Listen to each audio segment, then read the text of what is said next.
Hi guys, so this time I'm going to be presenting again from the Trail Guide of the Body.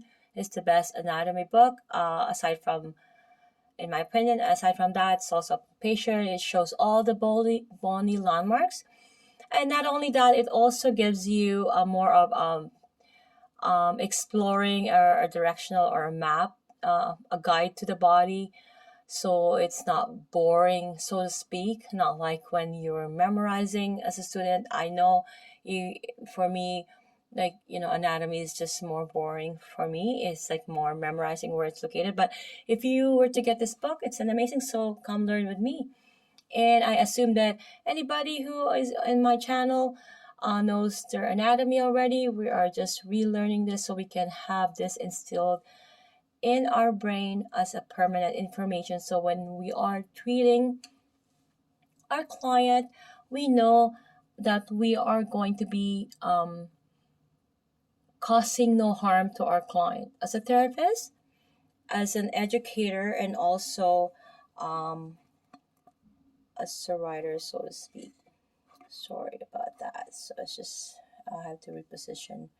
Okay, so for this is a partner prone, right?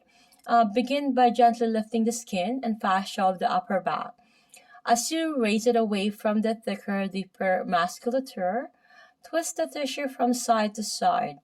So as that image here, you have to compare the changes in tissue as you explore the top of the shoulders, arms, and upper chest.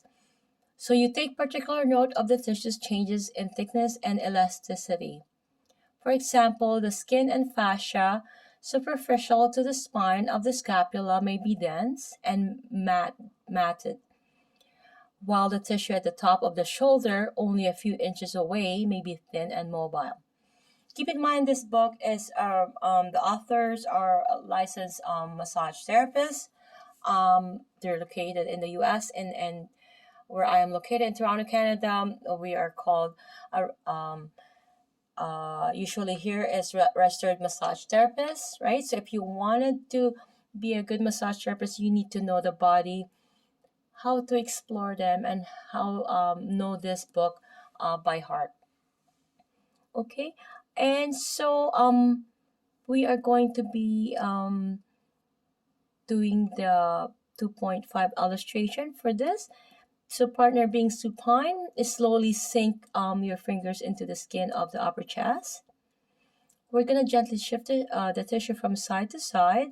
We're going to try to move it in all directions, sensing its mobility, resistance, and temperature. Because that's how we're going to know if there's, by temperature, right?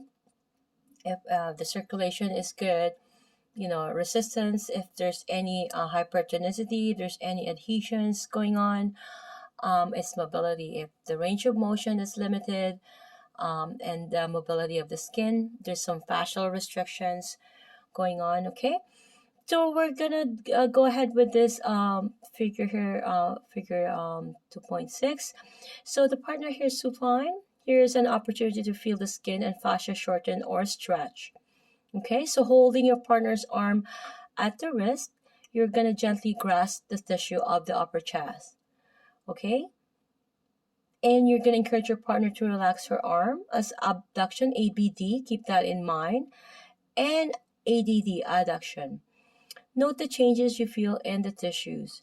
Try this same action while grasping the tissue near the clavicle, sternum, or latissimus dorsi. Explore different movements at the shoulder, feeling how virtually all the skin of the upper chest, shoulder, and arm shifts to accommodate even a simple action. I'll see you guys in the next page, or see you guys in the next video.